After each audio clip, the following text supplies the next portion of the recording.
Hi, I'm Jo from the Lurgan District Learning Centre, and if anybody got a sewing machine over Christmas, I just thought I'd give you some wee pointers on how to get the best out of it. And the first thing to do is threading it. Threading it is the most important thing. If you get this wrong, your stitches will look all rubbish and you'll think it's the tension and start playing about with the tension. Please don't touch the tension. It will come perfectly good. What you need to do is check your manual. Always have your manual by your side. I've got a couple of things on my machine that I have put on. You can see I've got my pin cushion. I've just used elastic to stick that in place. I always like a wee pin cushion, one that's stuck to my machine, because if not it'll wander about with you and you'll forget what it is, and you always need pins when you're sewing. And the other thing here is my quick unpick. You always need a quick unpick, it's your best friend, and all I've done is just sellotaped it to the end so I can get it whenever I need it. And I'm going to put it back so I know exactly where it is. So the first thing we're going to do is thread your machine. I've got this nice red thread. Here's where I put it. I pop it on there. Now this machine likes to have the thread coming up and over the top. I've got a stopper, so I'm going to stick that stopper on and have it, but not too tight that it doesn't flow gently.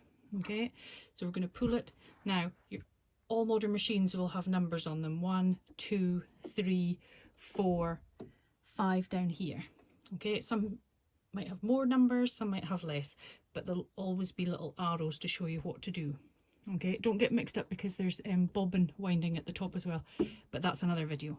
So I'm going to take my thread and I'm going to put it through this back one, and you didn't hear that, so I'm going to do it again. There's a click there and it clicks into place and it will hold it. Sometimes that will jump out, so if you get wonky stitches or horrible stitches or nesting at the back, sometimes rethreading is the best thing to do. So just completely unthread it and then rethread it again.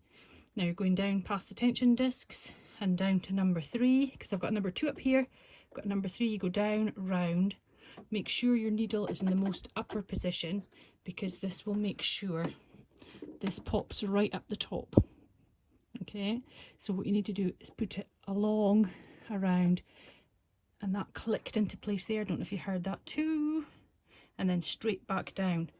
Now I'm going to reposition the camera so you can get this more clearly. Hang fire. Okay, so I've repositioned the camera. So what I'm going to explain now is the needle threader. The needle threader has a tiny wee hook in between these bits. This bit swings round, and the bit that swings round and into the needle has a tiny wee hook, and what happens is you will pop the thread up round it and it will pull it through the needle. It works like magic, but what you need to do is have your needle in the most upper position. So you use your flywheel at the right hand side of your machine to drop your needle all the way down and all the way back up until it's the highest position. You're going to swing this round. Now my one's really good because it actually holds in place. Some of them don't, some of them you have to hold in place. Okay, when this swings round, that little bit of metal will, I know you can't see it, I can't even see it to be honest, it's that small, will be in your needle eye. It'll go through your needle eye. Oh, hold on a minute, I've put my thread behind my needle like a silly billy. So what you're going to do is pop that in place. You're going to take your thread, and there's a little guide here that puts it just at the right height for going through the needle eye and for catching the little hook. So what you're going to do is what I like to do is take the thread down to the bottom of the needle and run it up the needle so it goes right underneath the little bit of metal. Now with your right hand, you're going to keep hold of this thread, and maybe at a 45-degree angle as well. Just hold it so it stays in the little hook itself, but don't hold it too tight that when the hook pulls it back through, you're going to struggle to pull it through. So then as you pull it through, it will thread your needle. Don't know if you can see that. There's it there, and you can pull it all the way through, and that is your needle threaded. Just like magic.